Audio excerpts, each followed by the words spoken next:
Hey everyone, I'm Trevor and you're watching SoCal Disney Dad. Today we are in Disney's Hollywood Studios. This is our only day in Hollywood Studios, so we're going to make the most of it. Come join us on this adventure and let's get going.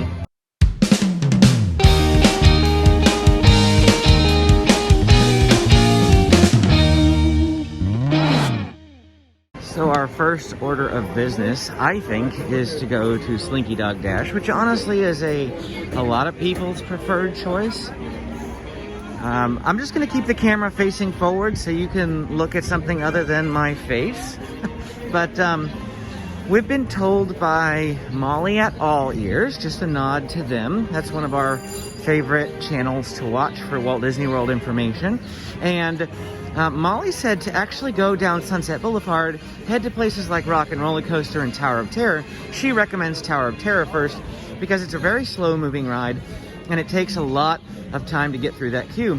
Amy hates Tower of Terror, so I think we're gonna do a hard pass on that. I love it, but I'm just gonna, since it's just the two of us, I'm gonna go with her on that and we'll say pass on Tower of Terror for today.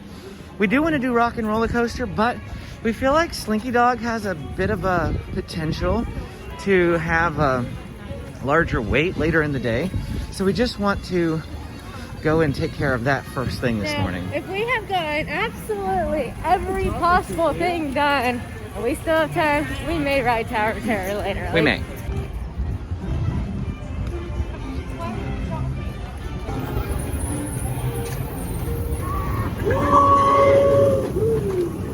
While we're standing in line here for Slinky Dog, even though it's only 8:30 and the park is not even quote-unquote technically open, we just placed our lunch reservation for Woody's lunchbox. We mobile ordered. Yeah, it's right behind me.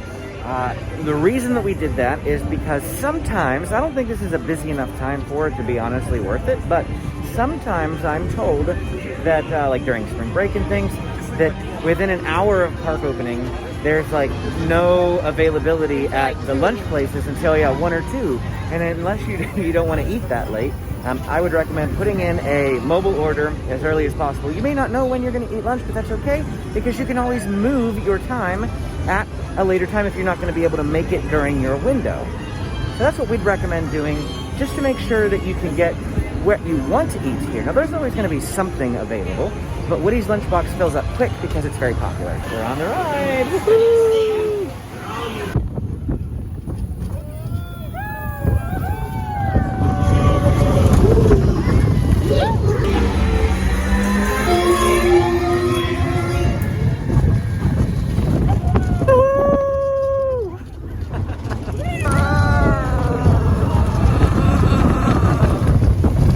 It's about 9 o'clock now, official park opening, and I mean, official. Pretty much since the pandemic, the park is open 30 minutes early without fail every single day. It's just in order to not have people backed up. That's what they've been doing. I don't think they used to always start the rides, like right at the beginning. I don't think they used to start the rides to just let you get in line. But then they're just like, well, the people are here and the ride's ready to go. Why don't we just do it? And like one park started it and now all the parks do it. So over here, right now, it just looks like a green wall, but there is a Woody's Roundup barbecue place coming. No one knows when. It's supposed to be coming soon, but that's where it's going to be. That's where it's going to be. So, and that's right outside of Slinky Dog. We're in line for Rock and Rollercoaster. It's all the way back here, and it says 40-minute wait. So we are timing it, and we're going to see what it is. Rock and Rollercoaster, the giant archway to come in here. The car is on the end of a guitar, and the track is guitar strings. How cool is that? It wraps all the way back around to the electric guitar over there. So I just noticed they also have piano keys at the bottom of this guitar. That's pretty neat. I don't know if I noticed that before. Of course, the guitar pick is floating there in midair next to the Rock and Rollercoaster starring Aerosmith. If you've never ridden this ride before, they usually have a pre-show that's all about Aerosmith, but that, I believe, is not going currently. We are just about to enter inside the ride, finally. Can you give me a time update? we're at 22 minutes. 22 minutes, and we're just entering the building. So they say that we have another 18 minutes of wait. I'm not sure if that's going to be the case, because I feel like once you get inside, the line isn't that long. It's been about like 8 years since we've ridden this ride, hasn't it? Something like that. We think it was the last time we did this ride was when we came, just the two of us, without kids. And the last time we did that was 2013. This here is the pre-show room, and they're definitely not using it. This is where you'd hang out and watch that. We just passed straight on through. It's kind of sad, but Amy likes it. She thought the pre-show was boring.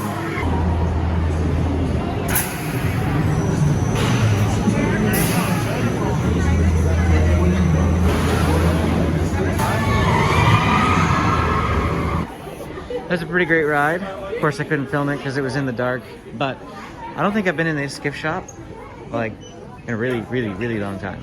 Since the last time we rode this ride. We forgot to check the time when we got up to the line, but after the ride, Amy just checked and it said 34 minutes, which means that it was obviously less than 40. So that's a good thing. I got a frozen Coke again. This is my third one this trip, I think. I think so.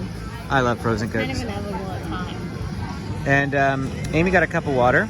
This is I don't know if it's a little known hack or whatever, but you can ask for water cups at all of the places that have fountain drinks. Yeah, you just have to make sure they actually sell fountain drinks and not bottles of soda.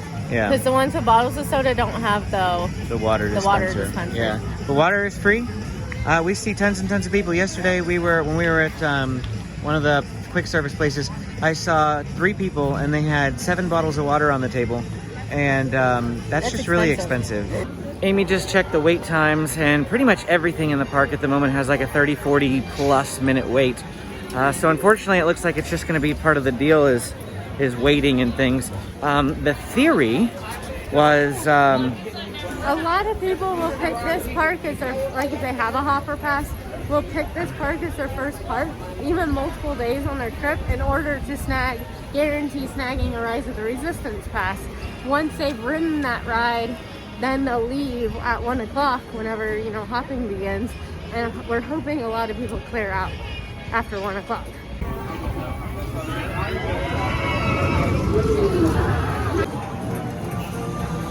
20 minutes. 20 minutes. Okay. So from 40 to 20. I'm not going to record the whole ride because I actually want to play, but I am going to show you the practice area, just in case you've never ridden this ride and you're not quite sure how it works.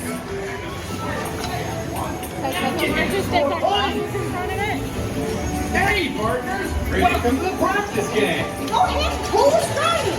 Watch those Okay. So you yank on the cord here,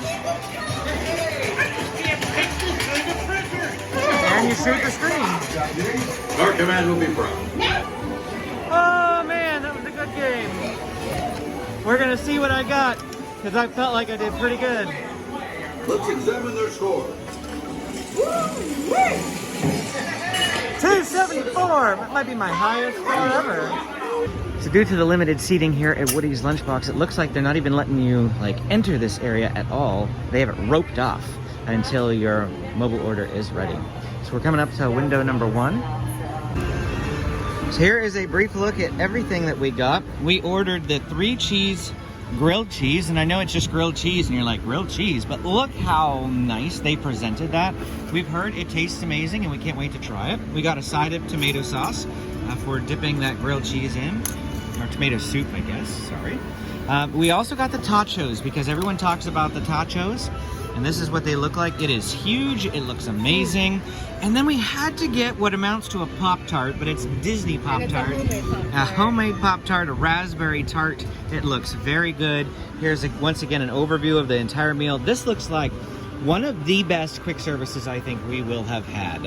While we were sitting here at Woody's Lunchbox, our Rise of the Resistance boarding group was called for Star Wars. We had to get up and at 7 o'clock sign up to get a boarding group. The park opened at 9 today. We got in here at 8:30 and we were called at 11.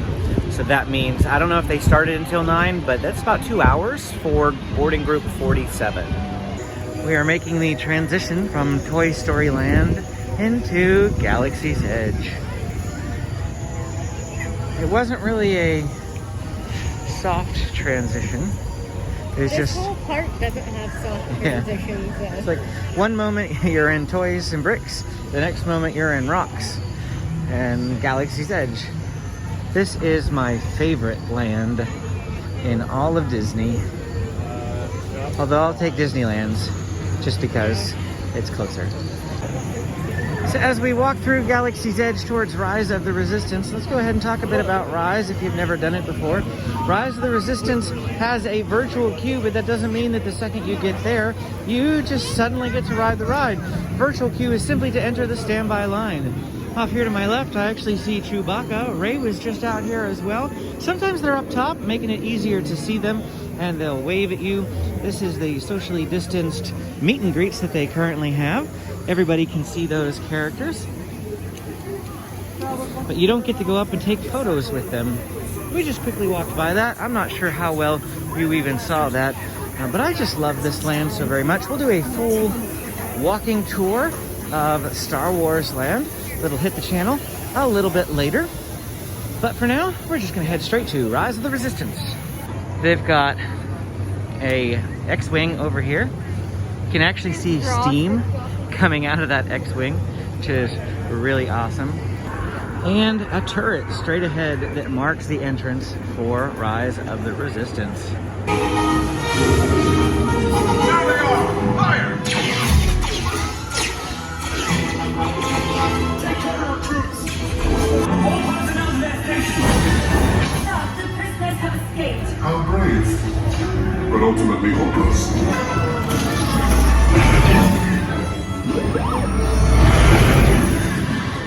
For you and the resistance. All right, nice job, recruits. Not what you signed on for, but hey, you're resistance now. I think I have that authority. Right back? Next on our list of things to do is we're gonna go get a Wookiee Cookie from Backlot Express. I have wanted to get this, and every time we forget, and it closes early, so we couldn't last time that we were here. But we're gonna go get that Wookiee Cookie. The only thing is, mobile order is 30 minutes out. So in the meantime, we're gonna come right on over here, and we are gonna go to the Muppets. Muppets 3D. Plot twist. This says 45 minutes, and there is no way I'm waiting 45 minutes for Muppets. Is it really that long? Check out these funnel cakes that we just saw. That one right there looked especially good. Cookies and cream topping and soft serve vanilla ice cream. We're not gonna get it, but this is just at the Epic Eats cart, which is like, I'm trying to show you spatially where it is. There's the boat in the center.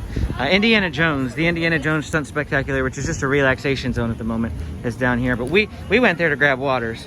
So we got some waters. We're coming into the Relaxation Station. This is our first time actually using a relaxation. It is. station. Usually I'm just happy to use a bench on the side, but there is so little shade in this park, and the only open benches are the ones in the blazing sun at the moment. So this is gonna be where we come. So here's a look at that Relaxation Station. They've got big old fans going on in here, lots of space, and wow, for Hollywood Studios, this is phenomenal. I don't normally, like I said, don't normally use relaxation stations, but this one, all done. And you might notice something different.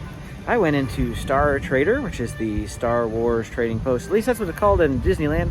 I don't know what it's called here exactly, but I got a hat because I desperately need one in this park. There's just so much sun, and I burn even with sunscreen, so the hat is really, really gonna help me. And then I got a new mask because my only Star Wars mask that I have is the old fabric. The old fabric is made out of pure cotton, and it is completely hot. We thought they were great because it's all we had last time we came in September, until we recently discovered the new material. And we're like, oh, this new material is so much better. The new material is so much better, for sure. Coming in here to Backlot Express. This is a place that you can come for a quick service meal if you would like. They've got your standard fare of theme park food, but we're coming in here for a special Wookiee Cookie. All right, so here it is. I got my Wookiee Cookie. This is 2 oatmeal cookies, and with a cream pie, basically, with a chocolate Chewbacca's bandolier on top. It's like one of those, I can't think of the name, the grandma's or whatever, Little Debbie, you know, oatmeal cream pies, but bigger. I'm gonna say, there's nothing little about this Debbie. No. Well, we finished our cookie, and this is what is left. And that was for the two of us eating the Wookiee Cookie. This thing was huge. Now, we had lunch, what, an hour and a half ago? So it's not like it's been recent. And I don't know, I barely ate a little bit less than half. Amy ate about a quarter, maybe less than a quarter. And neither one of us can take another bite. And there's that much left. This thing is at least a 3 people sharing snack, if I had to say. Huge, huge. What was the cost? I didn't even pay attention. I think it was like around $6.50 with tax or something. So like $6.50 for a snack that can feed 3 people. And it's good too. The oatmeal cookies are soft. They're not hard. They're not crunchy. The cream is a good flavoring. They attached the chocolate piece with either like honey or like a syrupy sugar or something. It was sticky and you'd pull it off. And wow, I don't know. It's just excellent, excellent snack. Out of the ordinary. And you can only get it here at Backlot Express in Disney's Hollywood Studios.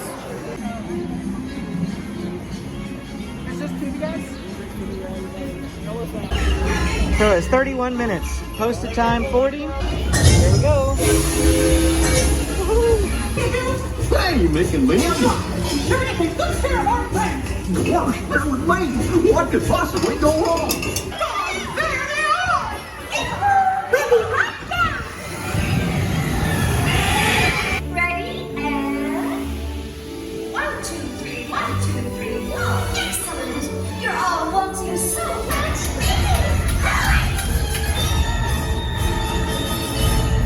Hey, picnickers! Told you nothing was gonna go wrong. Nothing can stop us now. It's the middle of the afternoon and it is hot, so we're gonna come in here to Walt Disney Presents Walt Disney One Man's Dream. So in here is just more of like a historical type thing. We've got tons and tons of photos of, you know, like the old Epcot plans, Walt, and this is where he's unveiling, talking about the Florida project.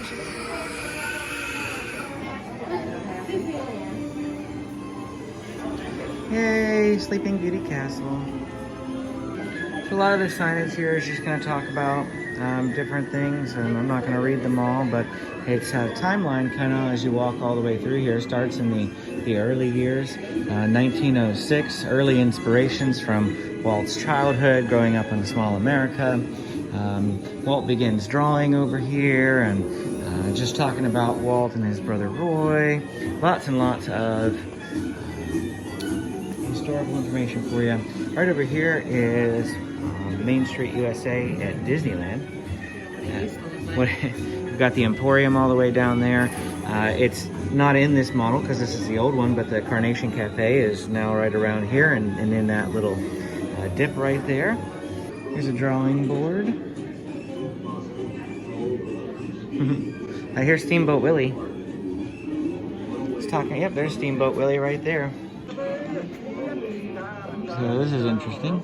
They've got this little video up here, and then they've got a prototype of what they created. Performer Buddy Ebsen was filmed against a background grid as reference for programming. So I'm assuming that's the actual dancing for the program grid, and then that's the prototype for the finished product. Probably recognize a lot of the stuff on here. I see Fantasia, Bambi, Dumbo, 3 Caballeros, all sorts of things here. 1943, The Art of Animation. I see Sleeping Beauty Castle. This is our Disneyland castle. There's the wishing well. Look at that wishing well right over there. Super neat. Reproduction of the original model of Disneyland's Sleeping Beauty Castle. This is making me, yep, Disneyland 1954. This is making me very happy. I love seeing all this stuff.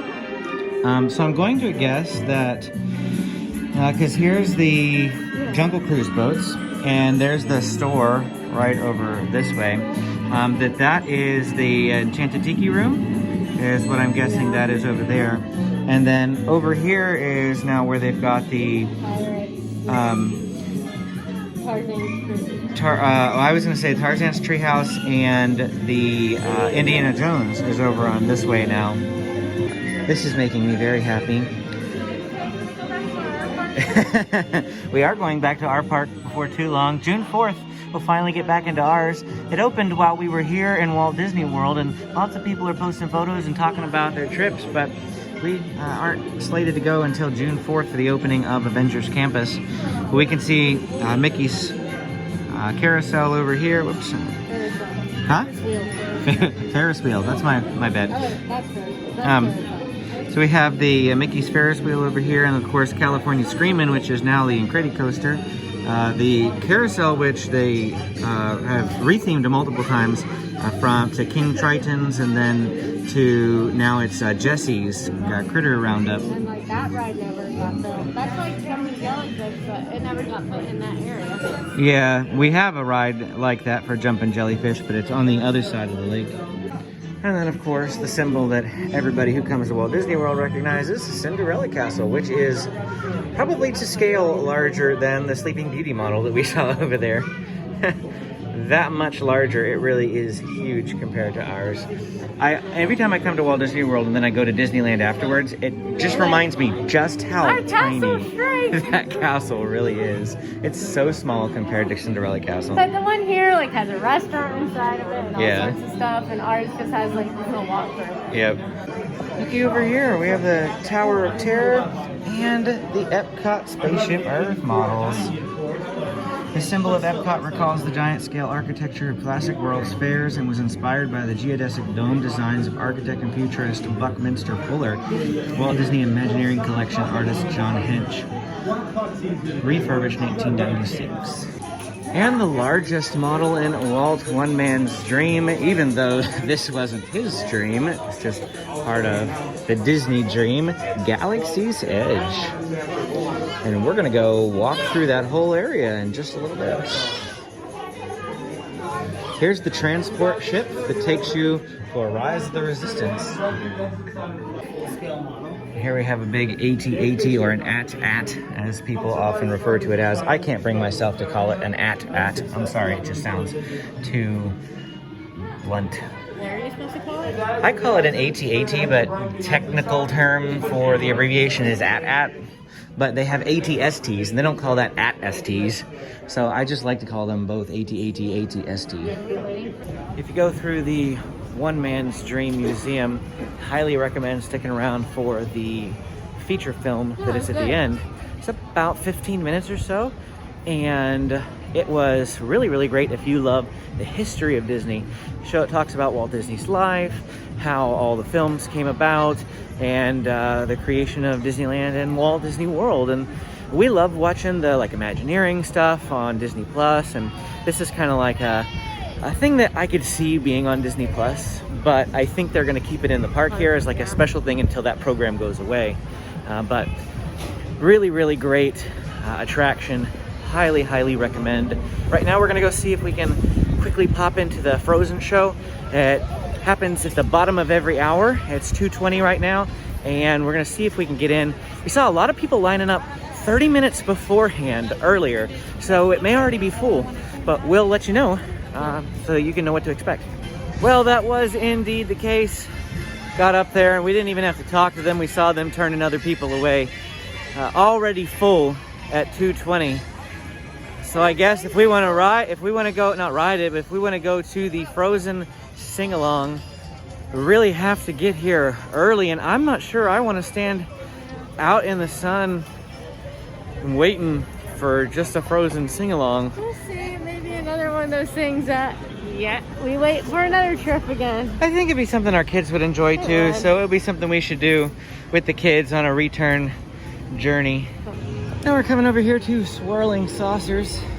It's 20-minute wait. We will see what it actually is. Amy's gonna go ahead and start the timer. Legs So that ended up being about a 14-minute wait instead of 20, which is pretty good. We didn't think we were going to get on that time, but we did. And that ended up working out pretty great. 15 right now as we're sitting on the vehicle. A couple of things I noticed while we're waiting to get going is there is a literal pizza planet, which I don't know that I've ever recognized that, but it's a planet made out of pizza. So that's pretty fun.